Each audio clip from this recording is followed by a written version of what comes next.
Grabe, gusto talaga nating umulan, ano? Ang galing, ang galing! August 16, jamming lang tayo for good vibes ngayong Miyerkules kasama ang Proud Pinoy Music Band na ito. Cool na cool po ng Miyerkules talaga, Jess.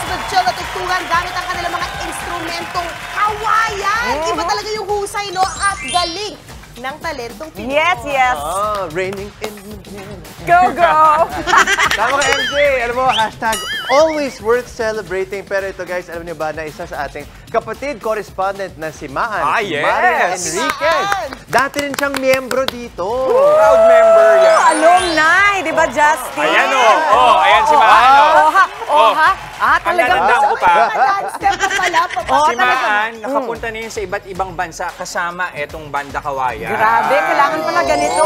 Hindi lang tumutugtog, kailangan may gumaganyan-ganyan pa. May giling din. Ayan, ang galing Full performance. naman. Ayan, talaga. Grupo kasi ito mula sa alma mater ng ni Maria, ng Polytechnic University of the Philippines, PUP. Ito sila, proud na proud.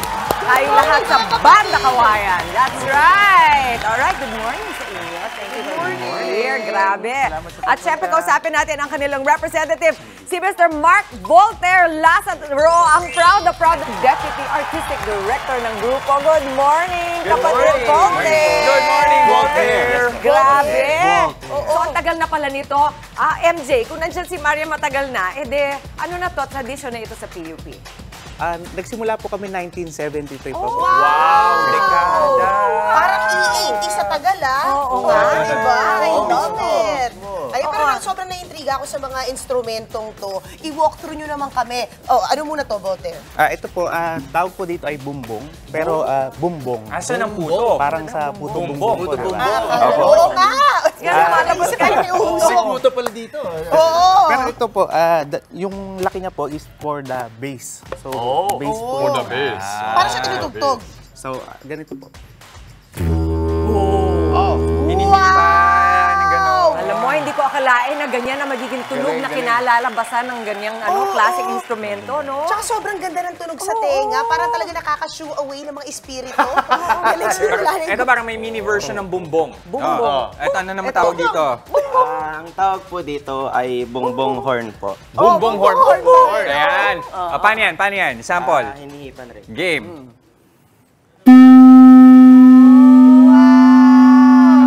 Para sa yung long Side view horn. natin, Jess. Isa pa. Side view. Para Galing. Two notes, two notes. Ready? Go. Yan. Mi, re. Parang ang dami mong hahabulin. Parang nakakahingal yung ginawa niya. Magaling ka, swimmer ka, no? Ang galing ano? Sobra. Grabe, ang lalim na hinga. Voltaire, i-walk through mo pa kami. Ano pa ba yung iba? Ano pa, Voltaire? Ni Justin? Any jester? Ito. Yan po, tawag po, kagaya po nito, tawag po dyan ay table marimba. Table. Marimba. Marimba. Yan naman po ang pinaka-melody po sa tugtog. Melody. May Eh, di ba- pa-sample? May Oh, melody ayan. sa Go, babaw go, na kung MJ. babaw na kung Kaya. dito. Sige. Dahil may anak tayo. Oo nga. Baby Shark.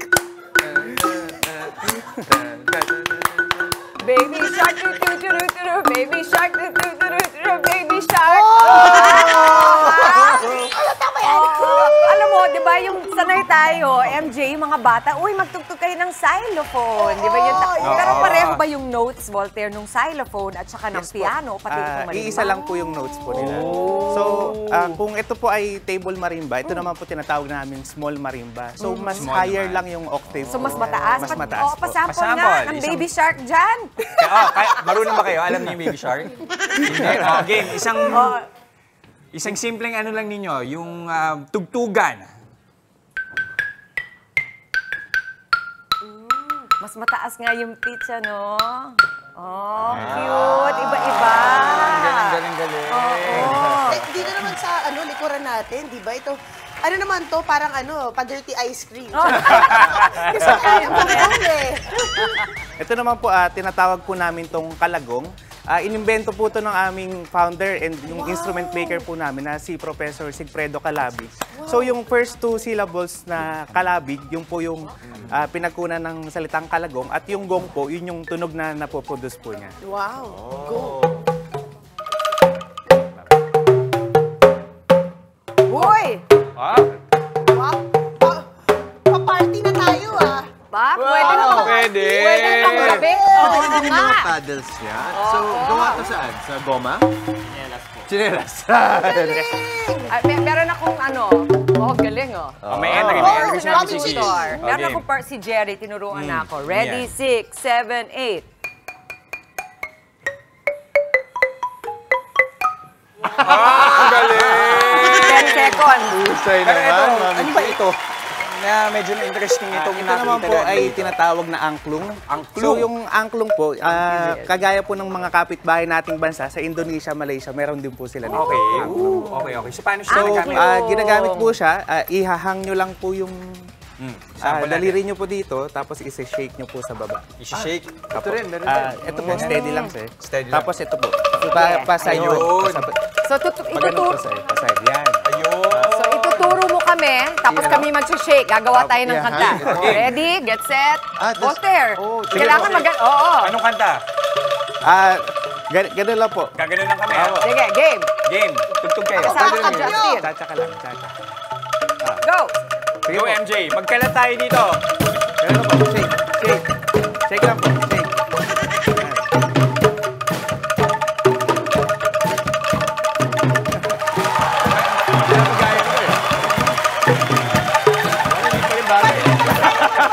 Pwede na, pwede na. Lahat pwede rin natin isali. Paano magalit ka sa isang tao? Medyo madami-dami pa tayong kakainin bigas. Alam mo, siguro, Voltaire, Okay ito siya, yung ha? angklung. Ito yung pinakamagandang entry level, kumbaga, na instrument para sa mga bata, di ba? Yes po. Kasi madali. Madali lang po siya Oo. tugtugin. Agad-agad nakikita na Shake nila. lang. Oo. So, bali, iba-ibang mga nota to. Apo, iba-iba rin po. Ito yung hindi ko pa... Ano ito? Ano the usual Ano ito? Drum set. Wait, ang sobrang galing nila. Imagine mo lahat to gawa sa talagang likhang Pilipino. Diba? Yun ang talaga pinagmamalaki natin dito. At imagine mo ito sa ginawa, invention to ng professor nila Voltaire. Napakahusay talaga. Ayan. May gusto pa ba kayong itanong, Jess? Okay, marami pa tayong itatanong sa Oo. kanila mamaya, pero nakakatuwa kasi nga ilang dekada na to at patuloy yung ganitong tradisyon at naipapakilala nila yung talentong Pinoy sa iba't ibang panig ng mundo. Muli, maraming salamat kay Voltaire at sa ating banda Kawayan. Galing! Okay, ayos din pala itong mga bamboo musical instruments na ito, no? Pero ang mas ayos, ang pagsalubong natin sa araw ng may ngiti at may pag-asa. Ako po si Jess De Los Santos. Oh, mga kapatid, patikim pa lang po yan ang chill na Wednesday morning natin. Samahan niyo po ang aming masayang morning barkada for your daily dose of positivity. Ako naman po, si MJ Marconi. Iunat na ang katawan! Ihanda na ang kape at ano? Ang iba. Ano pa kailangan? Okay, handa mo na. Okay. Pa-majorette na pala. I-ready na ang sarili, mga kapatid. Okay? Kapatid, laban lang kung laban. Ako si Justin Quirino. At syempre, mauna sa ating mga balita sa frontline sa umaga, mga mainit na update sa ilang pangyayari sa loob at labas ng bansa. Ako naman po, si Chiki Roa Puno. Kaya naman ang bati namin sa inyo, mga ate, kuya, nanay, tatay, lolo at lola. Good morning, kapatid! Yung ingay natin pang New Year lang eh.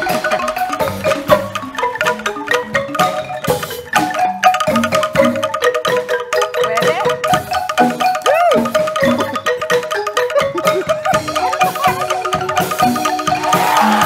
Okay!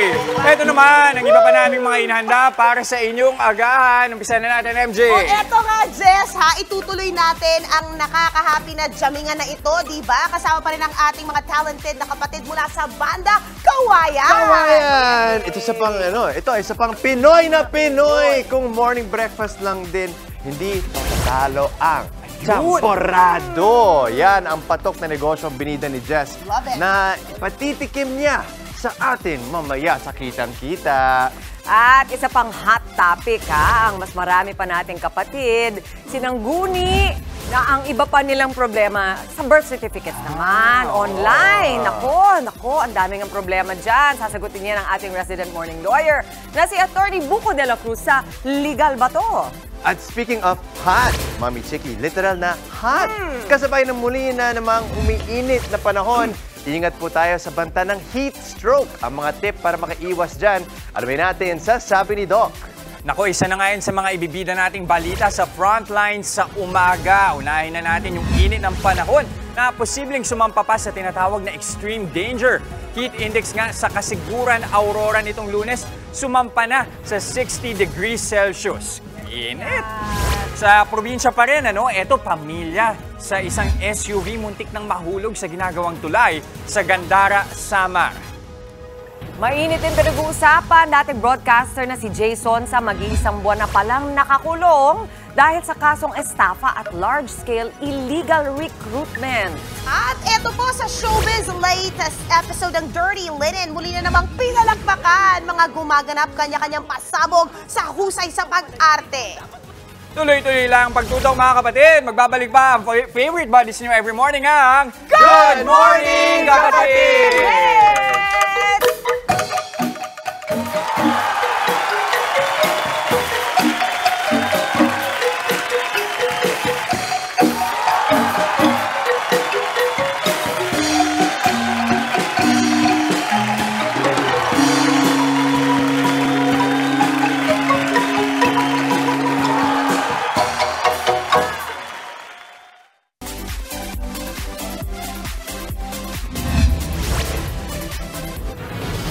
Narito na mga umaaksyong balita ngayong araw. Ihahatid namin mula mismo sa frontline sa umaga. Matinding init at malalakas na pag-ulan sa litan na mararanasan sa gitna ng epekto ng El Nino. Publiko pinag-iingat sa harap ng tumataas na temperatura. Tips para iwas sa sakit tuwing mainit ang panahon, alamin. Sunod-sunod na taas presyo sa petrolyo, posibleng abutin pa ng 2 buwan.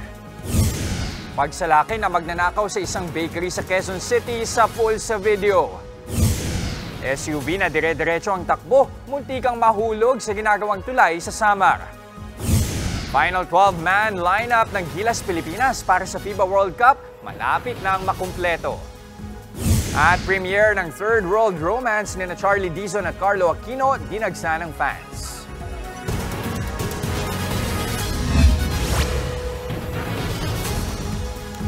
Doble ingat sa init mga kapatid, posibleng magpatuloy ang danger level na heat index sa Luzon. Ayon yan sa Pag-asa. Yan ay kahit nasa kalagitnaan pa tayo ng panahon ng tag-ulan. Live mula sa Maynila, nasa frontline ng balitang yan si Dave Abuel. Dave, ano na nga bang panahon ang mararanasan ngayon? Yes, Chiki, pabago-bago na nga itong nararanasan nating panahon. Mula sa init, uulan, tapos biglang matinding alinsangan ulit. Kaya ang ilan nating kapatid, kanya-kanyang diskarte para mapreskohan. Araw-araw naka-duty sa bahaging ito ng Maynila ang traffic enforcer na si Ferdinand. Kung minsan sa sobrang init ng panahon, nahihilo at nanlalabo ang kanyang paningin. Kaya lagi siyang may baong tubig. Kapag kailangan talagang i-man yung traffic, dagdag na lang siguro ng inom ng tubig. Tapos paunti-unti prutas para ma-hydrate yung katawan. Nararamdaman ko yung hilo. Tapos minsan yung pagtingin ko sa kalsada, minsan nagkukonting violet na. Ang street sweeper naman na si Nanay Elma, init din ang kalaban sa trabaho. Pero ngayon, doble balot siya ng katawan dahil iba raw ang init nitong mga nagdaang araw. Pagod lang po pagka sobrang init. Advisable naman po sa amin na mayroon po kami pananggal katulad nitong guwantes para sa protection sa init. At saka ito po para hindi naman po masisira ang aming face. Sa datos ng Pag-asa, umabot sa 42 degrees Celsius ang heat index o alinsangang dama ng katawan sa NAIA sa Pasay. Nasa danger level yan. Babala pa ng Pag-asa, patuloy na makararanas ng heat index na nasa danger level ang Luzon, partikular sa Metro Manila, Northern at Central Luzon.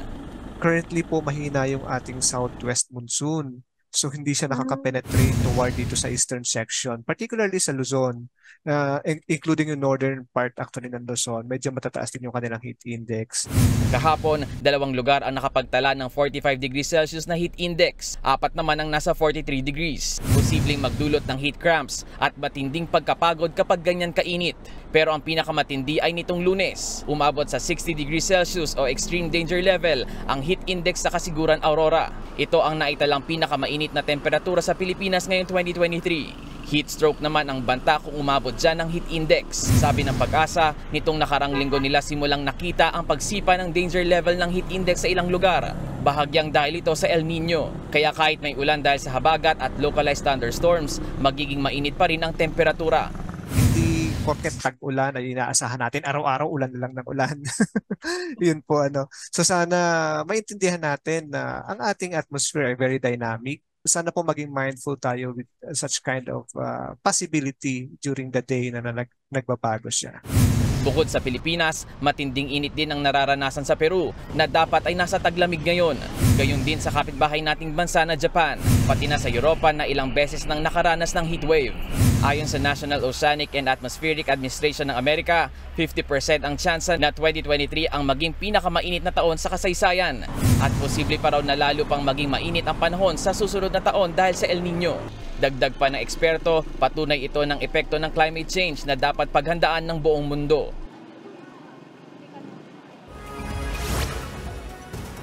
Jess, Chiki, sa mga oras na ito, kita nyo naman na maaraw dito sa Rojas Boulevard sa Maynila. Pero ayon sa Pag-asa, umulan kaninang bandang alas 6 ng umaga sa Quezon City, Mandaluyong, Taguig, Pasig at Pateros. Kaya magbaon ng payong para may panangga anuman ang panahon. Balik sa inyo. Magandang payo yan. Maraming salamat sa iyo, Dave Abuel. Mag-ingat ka rin. Grabe Jess. Hindi mo alam kasi nung nakaraang linggo, ulan ng ulan. Ngayon naman, todo ang init. Oo. Parang naririnig ko na yung lola ko. Yung sinasabi nila, di ba, ma'am? Nagpapakasal na tikbalang. Oo, yan. Tama, diba? tama. Pag-ulan at saka araw na naghahalo. Yes, pero alam mo kung sino pa ang todo talagang umaaray sa tindi ng init. Ang mga taga-Aurora. Umaaray na nga ang mga magsasaka at negosyante dyan sa Kasiguran dahil sa matinding init ng panahon doon. Ayon sa Municipal Agriculturist ng Kasiguran, pinadapa na ng tagtuyot ang mga sakahan sa bayan. Nagsasagawa na sila ng assessment para matukoy ang kabuang halaga ng pinsala sa mga pananim. Ang ilang negosyante naman, naging matumal na raw ang benta nitong mga nakaraang araw. Hindi na raw kasi lumalabas ang ilang residente dahil sa matinding init. Magdala lagi ng payo mga kapatid. Init at ulan ang mararanasan ngayong araw. Ayon sa Pag-asa, magiging maaliwalas ang panahon sa Metro Manila at malaking parte ng Luzon, pero uulan tuwing hapon o gabi. Ulan din ang mararanasan sa Southern Luzon, Visayas at Mindanao. Bunsod yan ng habagat. Partikular sa mga probinsya sa Visayas, Mimaropa at Zamboanga Peninsula. Gayon din sa Northern Mindanao, Caraga at Bangsamoro Region. Sa ngayon, walang nakikitang namumuong sama ng panahon sa loob man o labas ng bansa, pero 2 o 3 bagyo raw ang posibleng mabuo o pumasok sa Philippine Area of Responsibility. 8 hanggang 11 bagyo naman ang posibleng dumaan sa bansa sa pagtatapos ng 2023. Isang buwan nang nakakulong ang dating TV host na si Jay Sonza dahil sa patong-patong na kaso. Aalis dapat siya ng bansa nang arestuhin siya. Nasa frontline ng balitang yan, si Gary De Leon. Estafa at syndicated large-scale illegal recruitment. Yan ang mga kasong kinakaharap umano ng dating TV host at broadcaster na si Jose J. Sonza. Ang mga litratong ito ay mula sa National Bureau of Investigation at nag-request sila na i-blur ang mukha ni Sonza. Nakakulong siya ngayon sa Quezon City Jail Quarantine Facility sa Payatas. Ayon sa NBI, July 18 na magtangkang umalis ng bansa si Sonza papuntang Hong Kong. Pagdaan niya sa immigration sa airport na pag-alamang meron siyang warrant of arrest. Supposed to be papunta siya ng Hong Kong dahil attend siya ng isang meeting ng organization.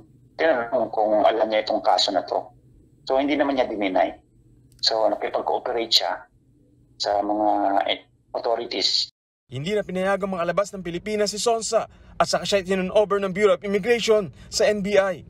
Non-bailable ang kaso niyang large-scale illegal recruitment pero wala pang detalye kaugnay sa kanyang mga kaso.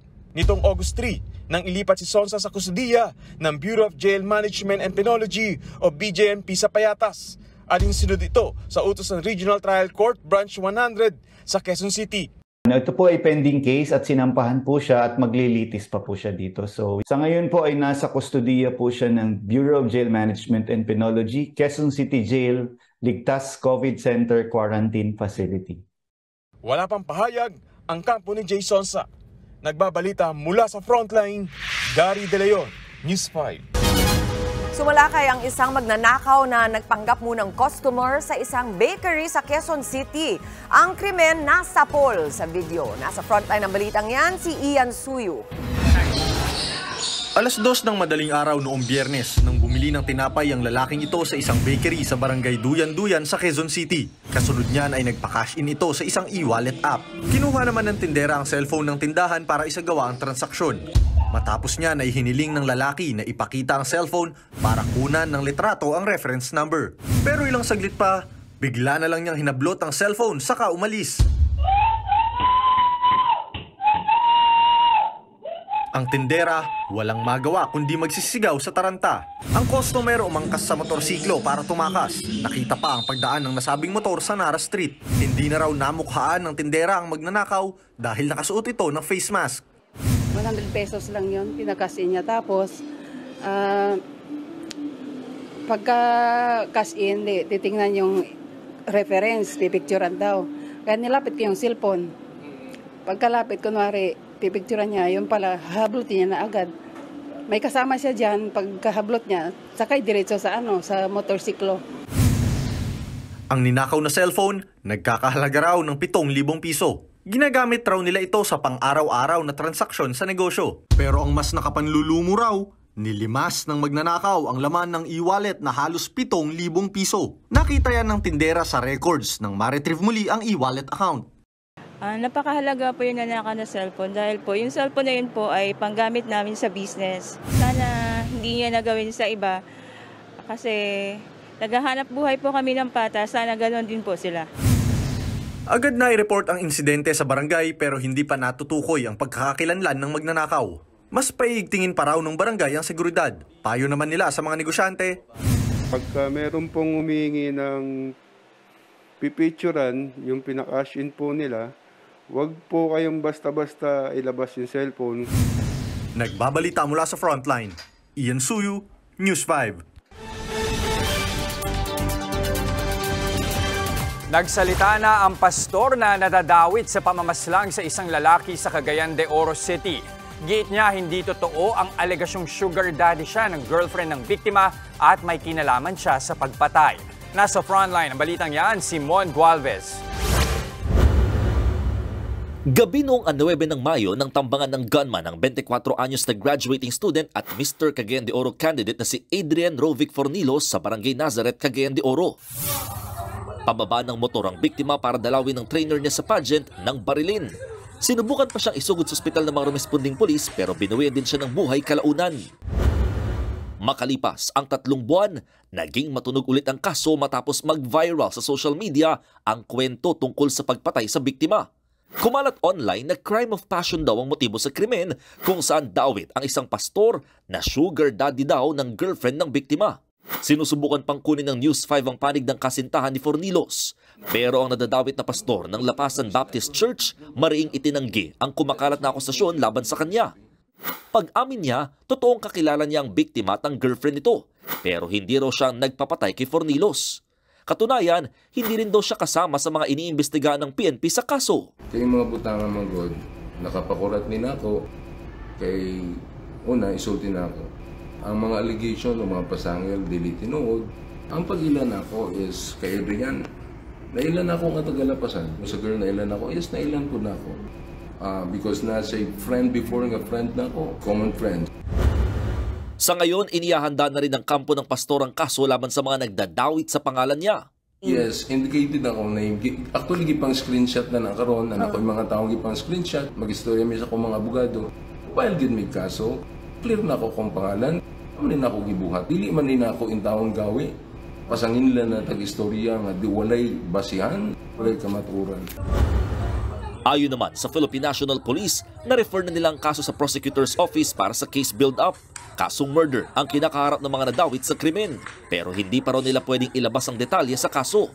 Ang sigurado, hindi raw kasama ang pastor sa mga iniimbestigahan nilang sospek. Wala tayong information regarding that. Sa ngayon po sir, hindi pa po natin pwede na ibigay sa isa sa publiko yung mga identity at kung ilan yung mga nakasuhan natin kasi meron pa rin po tayong evaluation at meron pa tayong mga ebidensya na kinakalap. Nakiusap yung ating fiscal's office na yung mga identity as to the motive, as to the angle, hindi pa po natin pwede na isa sa publiko. Nagbabalita mula sa Frontline, Mon Gualvez, News 5. Abang-abang yan, Jess, ha? Hindi pa yan tapos. Sobrang pinag-uusapan online. Oo. Samantala, isang pamilya na sakay ng SUV ang muntik mahulog mula sa ginagawang tulay sa Gandara, Samar. Kwento ng driver ng SUV, galing daw silang Cavite at patungo sanang Tacloban. Sinunod niya lang ang direksyon na itinuturo ng isang navigation app. Hindi naman daw nila kabisado ang daan kaya hindi nila alam na ginagawa pala ang tulay. Wala rin daw harang o babala bago ang tulay kaya nagdesisyon ng driver nito na magpatuloy sa biyahe. Matapos ang aksidente, nilagyan na ng harang ng LGU ang naturang tulay para wala ng ibang madisgrasya.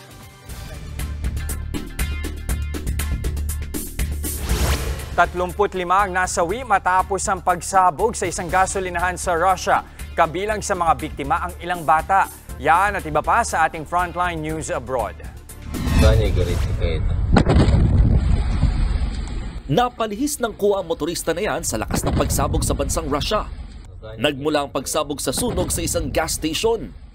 Sa isang punto sa video, kita rin na nabasag ang windshield ng sasakyan. Aabot sa 35 ang namatay sa nasabing pagsabog. Kabilang sa mga nasawi ang 3 bata. Tumagal naman ang higit 3 oras bago napula ang sunog. Sa inisyal na investigasyon ay nagsimula ang apoy sa isang kalapit na auto repair shop hanggang sa kumalat na sa gasolinahan. Nagkumahog ang mga bombero at rescuers sa pag-apula sa sunog na sumiklab sa Dominican Republic. Sunod-sunod na pagsabog pa umano ang nasaksiyan ng ilang residente sa kalagitnaan ng sunog. Bakas ang lakas ng pagsabog sa ilang napinsalang gusali at sasakyan. Napuno ng ambulansya mga kalsada para isalba ang mga nadamay sa mga pagsabog. Aabot sa 3 ang namatay habang 12 naman ang sugatan. Inaalam pa kung ano ang pinagmulan ng sunog. Palutang-lutang at wala ng buhay ang mga minero na ito nang matagpuan ng mga rescuers sa isang lawa sa bansang Myanmar. Kabilang sila sa 22 nasawi matapos ang pagguho ng pinagtatrabahuhan nilang minahan. Kalagitnaan ng pagmimina ng jade ng mga minero nang mangyari ang disgrasya. 24 na minero pang napaulat na nawawala dahil sa landslide. Aabot sa 100 rescuers nang naghahanap sa kanila pero pahirapan daw ang operasyon dahil sa masamang lagay ng panahon. Nagbabalita mula sa Frontline, Mon Gualvez, News 5. Nachiki, ilang araw na lang, handa na ang Mall of Asia Arena para sa hosting ng bansa ng FIBA World Cup sa susunod na linggo. Oo, katunayan pa, pinailawan na. Ayun, maganda na yung lights doon. At sikat na landmark na ngayon ang MOA Globe para sa naturang event. Nasa frontline ng balitang yan si Marie Bautista. Ilang araw na lang magti-tip off na ang 2023 FIBA Basketball World Cup dito sa bansa at basketball is in the air dahil dito pati sa Pasay City nag-transform na ang MOA Ball. Sa Mall of Asia Arena din gaganapin ang mga laban ng Team USA. Pinailawan na sa opisyal na logo ng FIBA World Cup ang globo sa Mall of Asia. May ilang bahagi rin na naging katulad ito ng bolang gagamitin sa World Cup. Isa ang Mall of Asia Arena sa 3 venues na magho-host sa mga laro sa Patimpalak. Dito lalaruin ang first round games ng Group C na kinabibilangan ng Amerika, Jordan, Greece at New Zealand. At Group D na binubuo ng Egypt, Mexico, Montenegro at Lithuania. Sa MOA Arena rin lalaruin ang quarterfinals, semifinals, finals at mga classification game. At dahil dyan, talaga namang handa na ang Pilipinas para sa pinakamalaking basketball event ngayong taon. I think when we were looking at how we would create huge impact, we tried to think of epic, as big as it gets. And this is what came up, right? And this is the biggest basketball installation that we can think of. Tsak na maghahatid din daw ito ng dagdag na excitement para sa Pinoy fans, lalo't sobrang laki ng basketball sa ating bansa. Pag manunod tayo ng sports, it's this school versus this school. It's this team versus this team. Pero Pinoy lahat. Pero for the first time in, I don't know how long, we're gonna watch a game wherein lahat tayo, parang isang team lang yung chine-cheer natin. Parang go!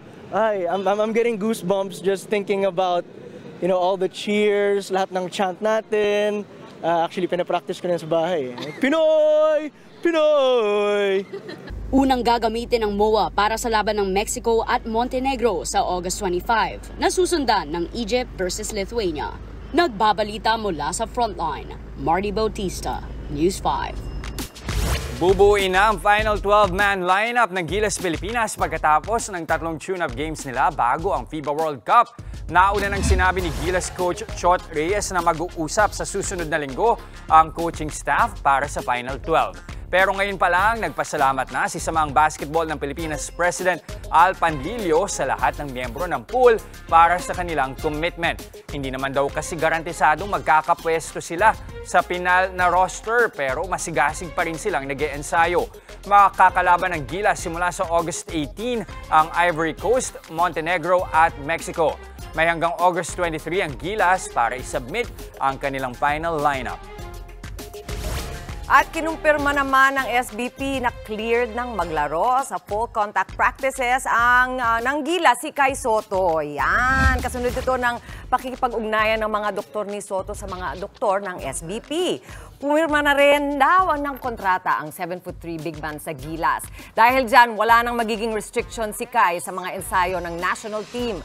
Limitado lang ang ginagawa ni Soto sa nakaraang mga sesyon dahil sa tinamong back injury sa kanyang kampanya sa NBA Summer League nitong nakaraang buwan.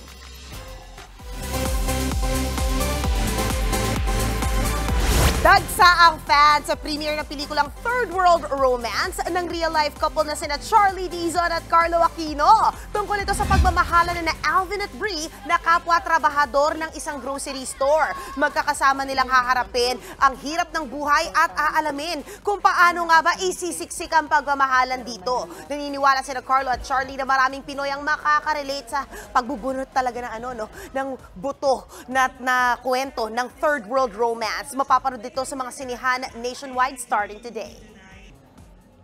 Sana ang takeaway talaga nila na kahit gaano kahirap ang buhay, basta may kasama ka, masaya pa din. Oo, panalo. Basta may kasama kang lalaban sa buhay, laging panalo.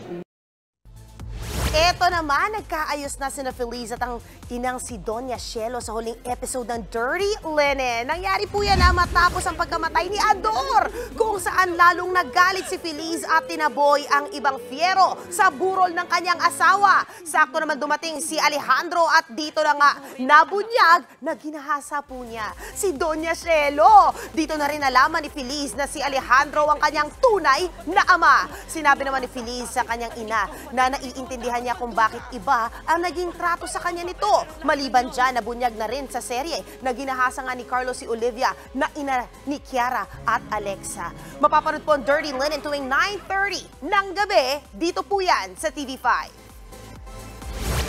Alexa, ang gusto ko yan, ha? At sa aming pagbabalik, ngayong mainit na naman ang panahon, mga paalala para maiwasan ang heat stroke. Alamin sa Sabi ni Doc. Sa Legal Bato, mga iba pang problema tungkol sa birth certificate, sasagutin ni Attorney Buko. Patok na agahan naman po. Eto, trending na ube champurado at OG version ito, hit na ring idea para sa negosyo. Mamaya yan sa Kitang-Kita. Siyempre, titignan natin yan mamaya. Huwag kayong maalis. Magbabalik pa yung favorite morning buddy sang Good Morning, Kapatid!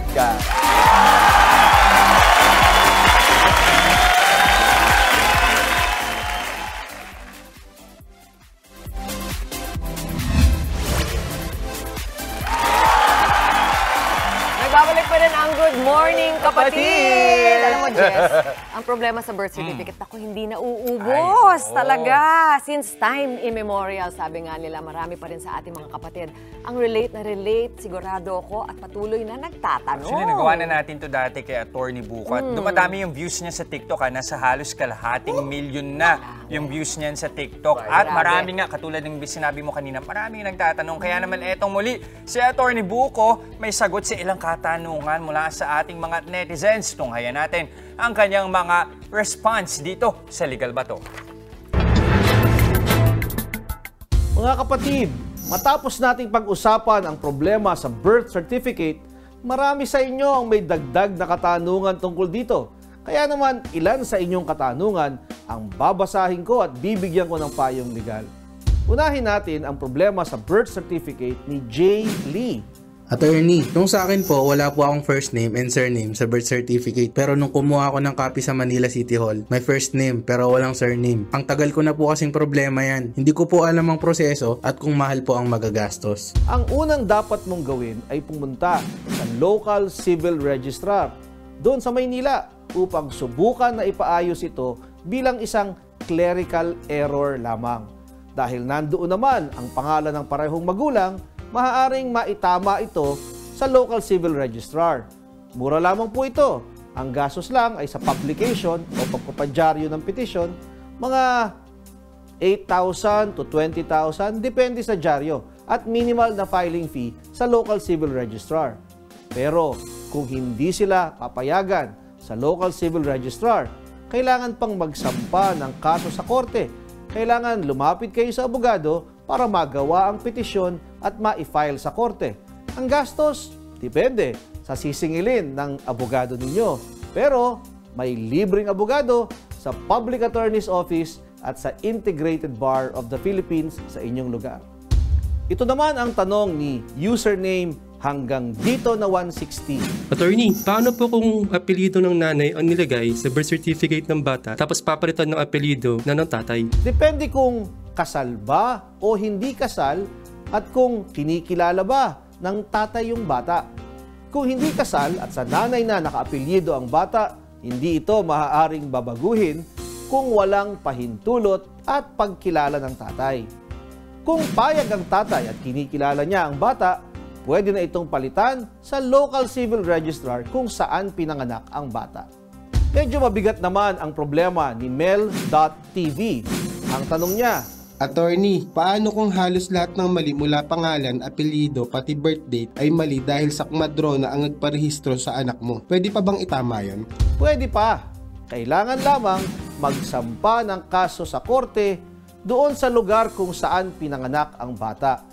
Kailangan lumapit kayo sa isang abogado para magawa ang petisyon at ma-file sa korte. Kailangan po ninyong mag-submit ng katibayan na mali nga ang mga datos na nakalagay sa rehistradong birth certificate. Maraming salamat mga kapatid! Hanggang sa susunod na episode ng Legal Bato, kasama ang inyong lingkod, Attorney Buko de la Cruz. Kung kayo ay may nais isang guni sa inyong lingkod, i-follow lang ang aking Facebook account. Ang dami nagtanong, ano? Dami talaga problema sa mga birth certificate na yan. Oo. And isa sa mga problema din is matagal yung processing. Actually, mahaba Diba? pila pag pumunta ka doon for clerical Oo. correction. Yun, naalala ko yung sa cameraman ko, yung middle name niya. Kaya hindi niya maklaim online kasi usually online, pagka wala namang any error, 3 days po makukuha niyo na. Yes. Kung walang error. Kung walang error, Yun. Pero at least katulad nga sabi ni attorney, may remedyo naman. Ito yung payo namin sa anak ko, di ba, kapapanganak lang ng aking apo. Talaga sabi ko, 5 beses mong basahin yung birth certificate application para lahat tama. Kasi kung may mali dyan, ayan, susulat ka rin kay Attorney Buko. Mahaba. At pero dun sa mga kailanganin ng abogado, halimbawa, hindi pinayagan sa registrar's office, meron namang mga katulad ng Public Attorney's Office saka ng Integrated Bar of the Philippines sa meron mga libreng abogado. Pwede kayo lumapit dyan. Maganda yun. Ito, isa pang mainit na usapan, ang heat stroke. Literal na mainit. Literal, oo. Alam niyo ba na mas prone sa heat-related illnesses ang mga kabataan? Kung paano maiwasan yan, alamin sa sabi ni Doc. Madalas po ba kayong lumabas kahit nakakikilabot ang init ng panahon? Wala kayong choice kung hindi ang maglakad o mag-commute? Naku po, ingat-ingat po tayong lahat sa heat stroke. Isa itong seryosong kondisyon na uso na naman ngayong napakainit. Posibleng ma-heat stroke ang isang tao kapag hindi na kinakayang kontrolin ng ating katawan ang temperatura. Ibig sabihin, masyadong tumataas ang temperatura ng katawan na hindi nakasasabay ang ating sweating mechanism. Kumbaga sa kotse, nag-overheat. Pero alam niyo po ba, hindi lamang matatanda ang nakararanas ng heat stroke. Nitong Marso lamang, mahigit 100 kaso ng heat exhaustion ang naitala ng Department of Health at karamihan sa mga ito, mga estudyante. Sa katunayan, mas prone sa heat-related illnesses ang katawan ng mga bata. Ang kanilang katawan kasi ay mas hirap sa pagre-regulate ng temperatura kaysa sa ating mga mas nakatatanda. Paano malalaman kung ang isang tao ay nakararanas na ng heat stroke? Maaari pong tumataas ang temperatura ng katawan to around 40 degrees or mahigit pa. Pwede ring makaranas ng panunuyo ng balat, sobrang pumamawis, pananakit ng ulo, pagkahilo at pagsusuka.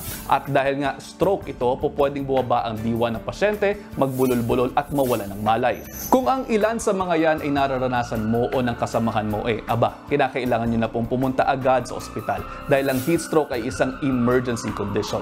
Pero kung wala pa pong dumarating na tulong, mabuti na pumunta muna sa isang malilim na lugar o malamig na lugar. Maaaring luwagan o di naman kaya ay magbawas ng suot na damit. Gumamit ng mga pwedeng magpalamig sa katawan gaya ng tubig o di naman kaya pamaypay or electric fan. Pwede rin pong pahiran ng yelo ang leeg, ang kilikili at singit para bumaba ang temperatura. Kapag hindi agad na agapan ng heat stroke, maaaring maapektuhan ito at masira ang ating mga vital organs gaya na lamang ng ating mga utak. At sa kasamang palad, pwede itong mauwi sa kamatayan. Kaya para maiwasang makaranas ng heat stroke, una syempre iwasan po ang paglabas ng bahay lalo na sa pagitan ng alas 10 ng umaga hanggang alas 4 ng hapon kung saan napakatindi ng sikat ng araw. Ugaliing uminom po ng maraming tubig at kung hindi maiiwasang lumabas, magsuot lamang po ng light-colored clothes, siguraduhin maglagay ng sunscreen at magdala ng mga pangnangga sa init tulad ng sombrero, shades at pamaypay. Pati shades, ha? Pati shades na sabi. Pero naririnig ko yung mga nanay, 10 a.m. to 4 p.m. yung mga anak ko nasa school yan. Sa bagay, hindi pa nagsastart ang school, pero yun na lang. Yung magagawa natin is siguraduhin meron silang tubig, yung medyo, yung mga yung damit na medyo manipis lang, uniform naman, wag nang lagyan ng panloob siguro. At yun lang, tandaan talagang kakaiba ang init sa mga panahon na. Sa mga nasa bahay naman, pwede kayong gumawa ng sarili niyong ice pack. Yung yelo, lagay lang sa bimpo, di ba? Para meron kayong pang-ano dito, para pang-ibsan lang ng init. Kung may konting budget pa kayo, no, yung fan. Yung mga fan, meron na tayong mga mas affordable na version, less than 100. Mga portable. Oo, na portable. Makakatulong din sa baka pwede sa schools yan, kahit man lang sa mga bata, sa desk nila. Tsaka yung proper ventilation sa mga lugar at saan naglalaro yung mga bata. Right. Nakakano yung mga neck fan. Nakita mo yung mga ganyan. Kumukha silang neck pillow dito, pero may fan. Una, pinifigure out ko kung headphones ba yun. Fan pala. Magandang panregalo sa Pasko. Yan. Baka kailangan natin ng mas maaga. Oo nga. Pwede na advance Merry Christmas. O mamaya, beneficiaries ng food stamp program ng pamahalaan makakatanggap na muli ng ayuda sa kanilang electronic benefit transfer cards. Eto pa, serye ng dagdag presyo sa petrolyo. Posibleng magtuloy-tuloy pa raw ng 2 buwan. Nako, patay tayo dyan. Pero ito, wow! Blackpink, Jennie at BTS's Jungkook. What? Ano ba to? Bakit? Ano? Bearing para sa mga endorso nilang underwear brand. Kala ko naman items na yun. Sasabihin mo ba? Talaga? Hindi pa. Huwag kayong aalis. Magbabalik pa ang inyong paborito morning buddies, ang Good Morning Kapatid!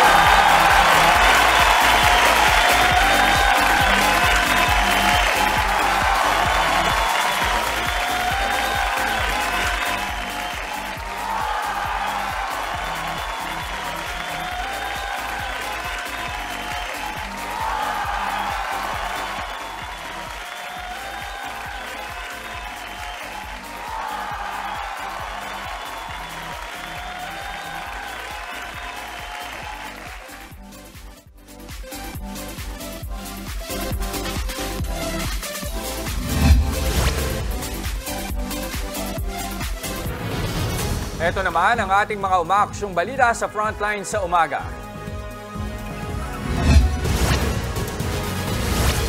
Posible pang tumagal ng 2 buwan ang pagtaas ng presyo ng mga produktong petrolyo base sa ilang international outlook dahil yan sa pagbabawas ng produksyon ng oil exporting countries gaya ng Saudi Arabia, pati na ang patuloy na tensyon sa pagtransport ng supply ng langis. Kaya nananawagan na rin ang grupong Piston na makialam na si Pangulong Bongbong Marcos sa pamamagitan ng pagsuspinde sa mataas na buwis sa produktong petrolyo. Itong September na sisimula ng cashless payment system sa mga expressway ng Metro Pacific Tollways Corporation o MPTC. Kabilang sa mga alisin ng cash lanes ang NLEX at connector road nito, Subic-Clark Expressway, Manila-Cavite Expressway, Cavite-Laguna Expressway at Cebu-Cordova Link Expressway. RFID stickers na lang ang pwedeng gamitin para pambayad sa ilalim ng bagong sistema. Target ipatupad ng MPTC ang cashless system sa lahat ng toll roads nito sa susunod na taon. Bukod sa Metro Pacific, hinihintay na lang din daw ng San Miguel Corporation ang approval ng mga regulator para matanggal din ang cash lane sa kanilang mga toll road tulad na lang ng SLEX, Skyway, Star Tollway at T-Plex.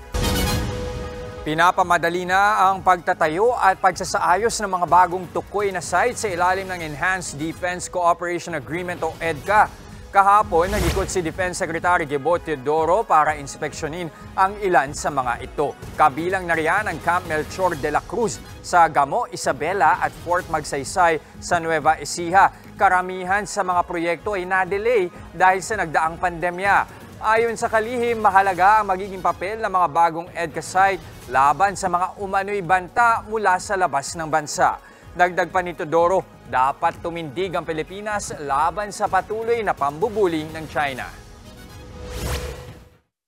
Ito ang posisyon namin na nasa gobyerno na talagang kailangan tumayo tayo sa China, sa ginawa nila sa ayungin at huwag tayong pumayag na pagapang sila na papalapit sa Pilipinas sa ating exclusive economic zone.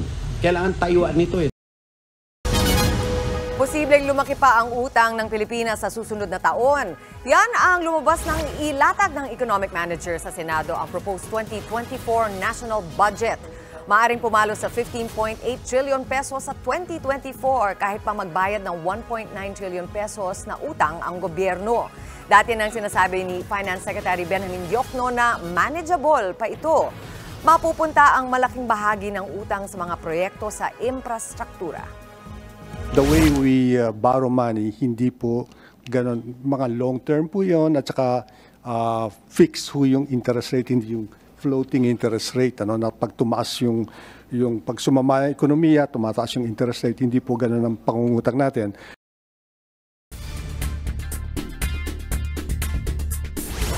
Umakyat na sa 79 ang namatay isang linggo matapos ang malawakang wildfire sa Maui, Hawaii. Patuloy naman ang paghahanap sa daan-daan pang nawawala. Sa ngayon, wala pa sa kalahati ng disaster area ang nasuyod ng mga otoridad. Pero umaasa silang mako-cover nila ang 90% ng apektadong lugar pagdating ng weekend. Ito na raw ang deadliest wildfire sa Amerika sa loob ng higit isang siglo. Nakatakdang bumisita sa Maui si US President Joe Biden para tingnan ang recovery efforts doon.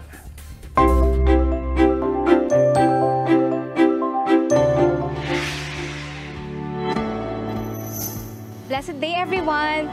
I'm Vanessa Obispo, 33 years old, wife, mom, pastor, and businesswoman from Quezon City. Throughout the pandemic, nawala yung mga clients namin. It is the one who's supporting our pastoral ministry. During that time, ang hirap magtiwala kay God. When you continue to believe in God, despite of the challenges, mga problema na pinagdadaanan mo sa buhay, God will surely turn that setback into miracle. I think isa sa miracle na masasabi ko is yung buong pamilya ko, hindi kami nagkasakit. With our line of work and ministry, napakahalaga talaga na alagaan mo yung health mo. I remember the verse in the Bible, strong in body as you are strong in the spirit. Through number 1, eating right, I do exercise, ensuring our day by taking MX3 capsule every day, regularly, and MX3 provides security. I feel protected whenever I take MX3. The Word of God tells us to believe so that you can see. And you can see that He is exceedingly providing you things that you need, not just physically or financially, but emotionally, spiritually, and mentally. MX3, tested and proven, angat sa iba.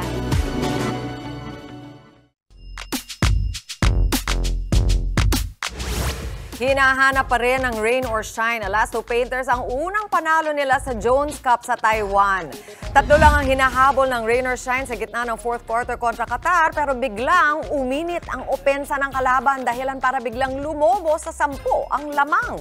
Hindi na nakapalagpa ang Elasto Painters at nagtapos ang laban sa final score na 93-86. Ito ang ika-4 na sunod na talo ng Pinas sa torneo. Sunod nila mga kalaban ng Iran ngayong araw.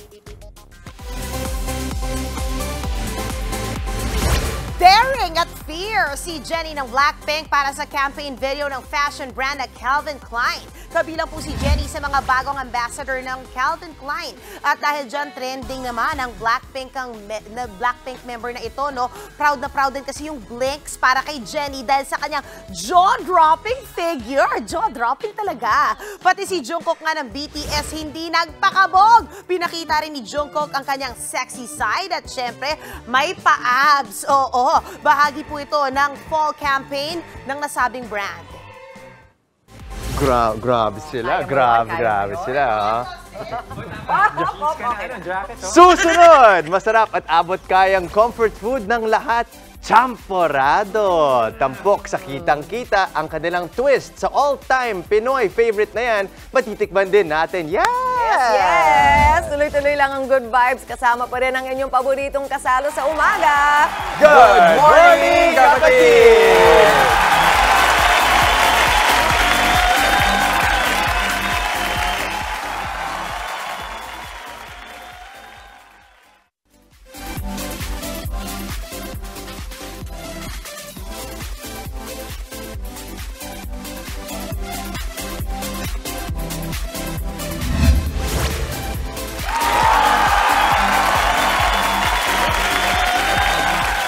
Nagbabalik po ang Good Morning Kapatid. Naamoy niyo na ba? Oo! Ay, handa na ba kayo? Kung hindi niyo na ho na itatanong. Etong hot and creamy na champorado, isa yan sa mga go-to food ko. Ano? At kami lahat dito sa sofa na to, no? Perfect na almusal kasi at merienda. Mainit man o maulan ng panahon. Pero ito bukod sa classic na tsokolate, may masarap din palang champoradong ube. Ang patok na negosyo niyan. Ito, tikman at silipin natin sa kitang-kita. Champorado kayo dyan. Let's go!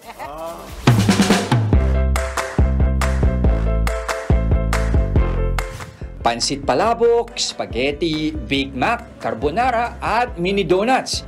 Ilan lamang ito sa mga pangmalakasang merienda ng Yanni's Food and Drinks sa Tondo, Manila. Talagang mapapawaw ka sa dami ng pagpipilian. Pero ang pinakaagaw eksena, ang champorado na ginawa nila ng sariling twist.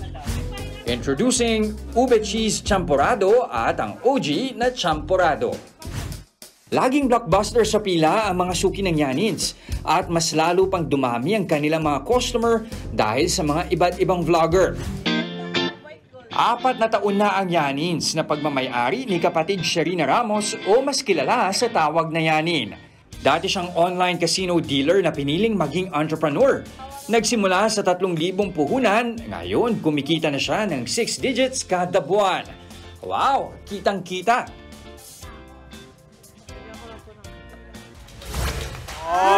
Champorado cravings makamos. Sagot ko na kayo dyan dahil live na live nating makakasama ang owner ng Yanni's Food and Drink, Yanin Ramos. Good morning, kapatid! Good morning po! Good morning! Tikman muna natin, guys. Okay, 1, 2, 3.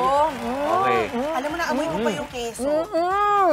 May perfect yung kasi iba kadalasan, ang pampaalat natin sa champorado, tuyo. Pero dito sa version nila ng ube, champorado, keso. So, ube cheese. Perfect yung keso. Kakaiba. Alam mo, ang galing mo yan, naisip mo Kasi di ba, ube, parang nauso yan lalo ng pandemic. Di ba inspiration mo sa ube, champorado mo? Binigyan lang po namin siya ng twist kasi, kadalasan po is yung chocolate. Kumbaga parang yung mga tao po kasi sa Tondo, naghahanap sila ng something na bagong flavor. Kaya po, Pilipino po, ube. Oo, kaya. nga naman. Yun ang sobrang daming version ng champorado. Pero yung mga nilalagay mo, paano mo naiisip yung concoction na ganito? Like, siyempre, para maging mas angat pa sa iba. Tulad po ng flavor ng ube. Kasi po, kadalasan po sa Tondo kasi, mas gusto po nila na iba yung flavor, something bago na katulad po na pang puto bongbong. Kaya ginawa po namin siyang version ng champorado. Ano yung pinaka busy mo na na time of day? Kailan talagang naghahanap ng champorado? Ang mga customer. Ano po, simula pa lang po ng open namin hanggang 2 a.m. po. Ay, mukhang araw? Diretso lang po yung luto namin. Kahit ganitong kainit ang panahon, marami pa rin bang umorder ng champorado? Talaga? Kasi kadalasan ito pang ulan eh. No? Oo. So, one size. Magkano yung ganito mo yan? 55 po. 55. 55. Madali yan lang. Paano pag extra cheese? Pwede ba yun? Marami na po kami maglagay ng cheese. Sa totoo. Hindi kayo nagtipid ng keso. In fairness. Pero nalagay pa kami. Yan! Salamat. Nagsimula po sa kukunan na 3,000 lang, ano? Wow. Ano lang yung sa 3,000, ano lang yung ginastos niyo nun? Ano yung ginamit niyo? Binili ninyo? Ano lang po, yung like na mga ordinaryong nilalagay sa champorado, bigas. Bigas lang, oo. Mas napatubo nyo na ngayon, napaikot nyo na. Napaikot. Galing. Alam mo, sobrang daming mga food stall sa Tondo, sa Ugbo. Totoo di ba? So, paano yung edge mo sa kanila? Paano tayo nakipagkompetensya doon sa mga pumupunta mismo sa Ugbo? Kami po kasi, sa totoo lang po, hindi po kami nakikipagkompetensya. Kami po, nagtitinda po kami kung ano po yung gusto ng tao, binibigay po namin. Ang gandang lesson yan para sa mga bagong nag-iisip na magnegosyo. So, customer is always right. Ika nga, diba? Baga they're just meeting the needs of the customer. Yun, hindi mo Ano pinapansin nga kailangan nila? Oo. So, nakafocus ka dun sa customer, hindi dun sa mga kakompetensya mo. Magandang payo yan. Stay in your lane. Yung kwento nga nila yan, patunay na hindi mo kailangan magsimula ng malaki ang halaga para magsimula ng iyong negosyo. Oo, grabe si Yani, no? Nakakaangat-angat na. Daming kasama. Yan o. Sige, habang pinatawag natin sila, nasilip din natin kanina, pinakita nyo may iba pa kayong mga products, yung mga naka-platter. Nasilip na. Nasilip din nila. Nagdala rin ba kayo, no? Dala ko. Sorry lang. Bali po, meron po kaming mga pasta, spaghetti, baked mac, palabok po. Then meron din po kaming mga lasagna at marami pa pong iba. Sa gilid, nakita. Taray ng nails ni Yani. Galing. Handang-handa. Yani, so nila kayo makikita, paano sila makakapag-order sa inyo kahit online? Meron po kaming page, pwede po kayo mag-order online. Ito po, nasa damit ko po. Ayun. Yanin's Food and Drinks. Yanin's Food and Drinks. Handa. Ito, maiba lang tayo. Balita namin, hit din daw yung pambihirang talent ng inyong mga staff sa pagsasayaw. Para pala itong mga singing and dancing kusineros, Kaya naman hindi namin palalampasin ang pagkakataong ito nang wala kayong pasample sa amin. Sample! Yay! Get it! And we don't give a dang, dang, dang, dang, dang about nobody.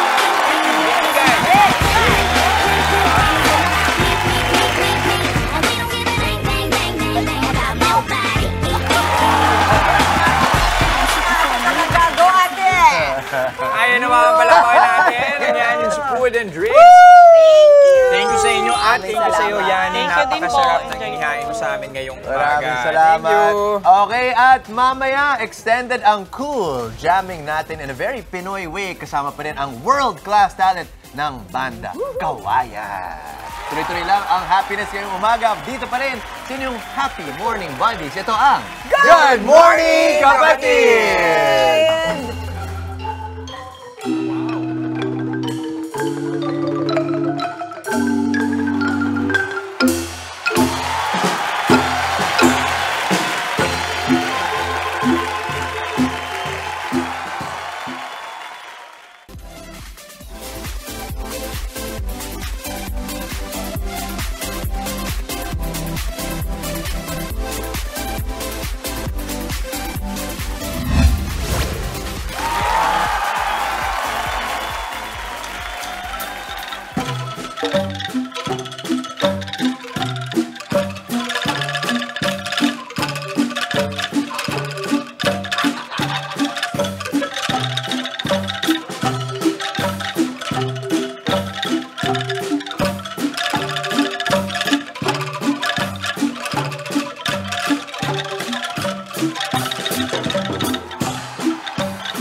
class act na Banda Kawayan. Kita nyo, ang talented namin, ano?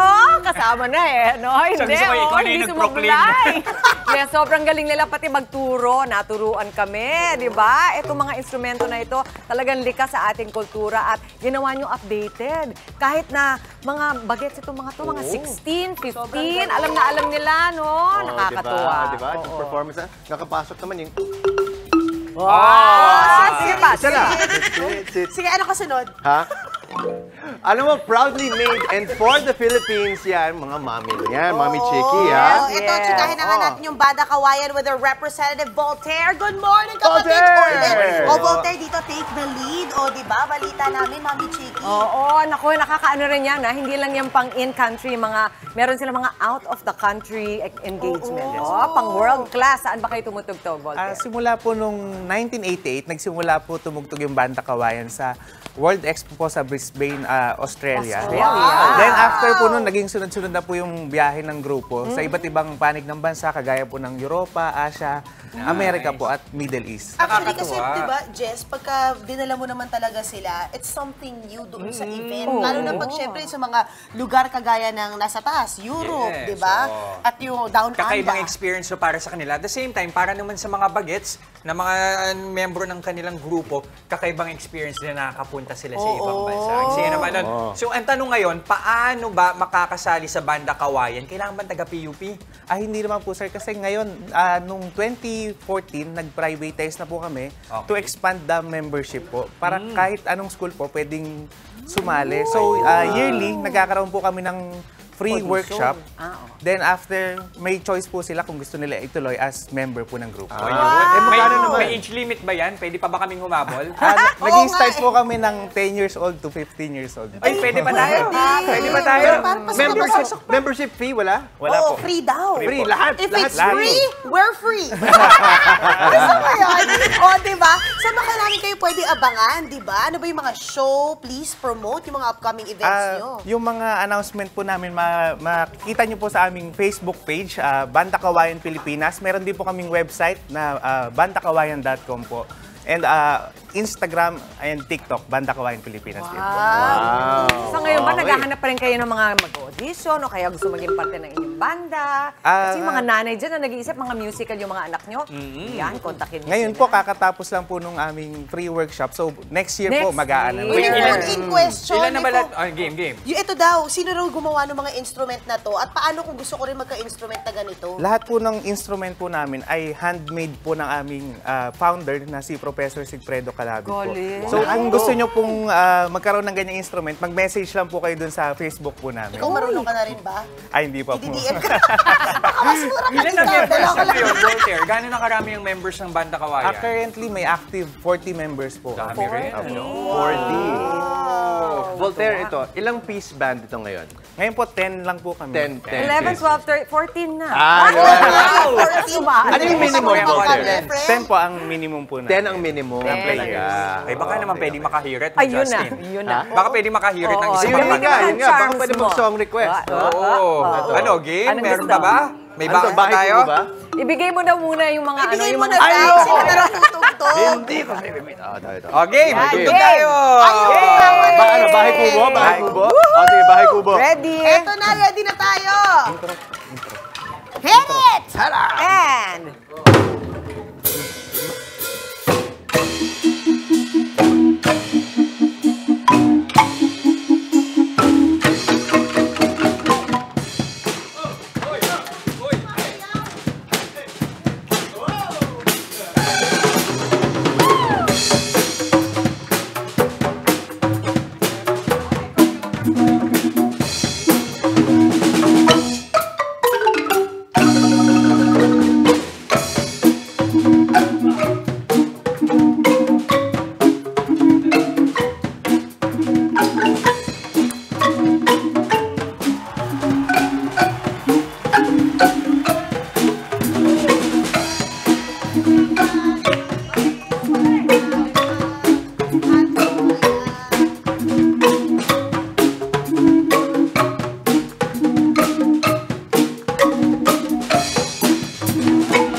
paborito nating noontime show. Oh. E80.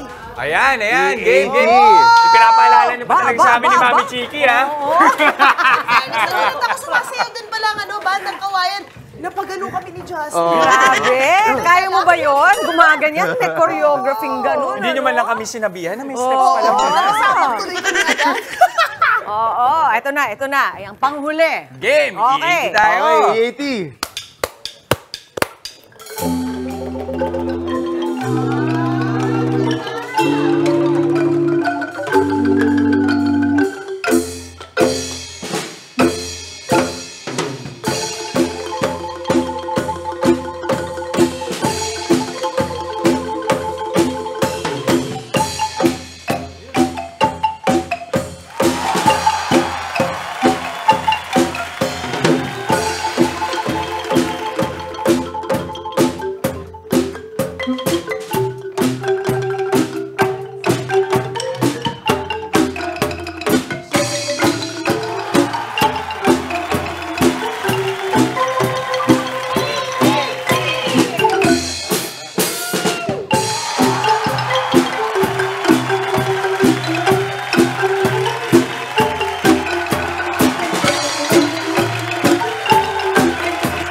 Naku, yung mga bata nag-jam. Maraming salamat. Huli na lang, Volter. Promote kayo kung meron kayong mga performance.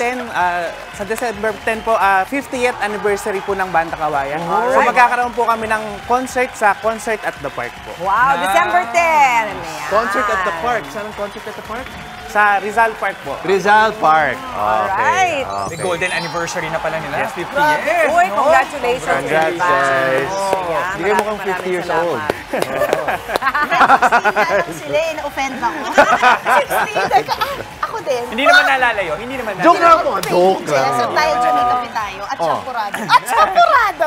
And that's it para sa ating Classic Jamming Wednesday. Isang makabuluhang umaga na ang naihatid namin ngayong umaga. Happiest birthday sa ating spinner na si Tom Pamatman. Isang pa-music naman sa ito. Pa-scoring naman Pa-scoring! Ano? Diba? Sana nag-enjoy kayo sa aming pakulo this morning. Kita-kits pa rin po tayo bukas, mga kapatid! That's right. Gawing habit na ang pagtutok sa amin every morning para siksik ang araw ninyo sa saya at impormasyon. Mga mainit na balita at nakaka-inspire ng mga kwento yan at marami pang iba. Kasama ng inyong newest morning barkada, ito ang Good Morning, Kapatid!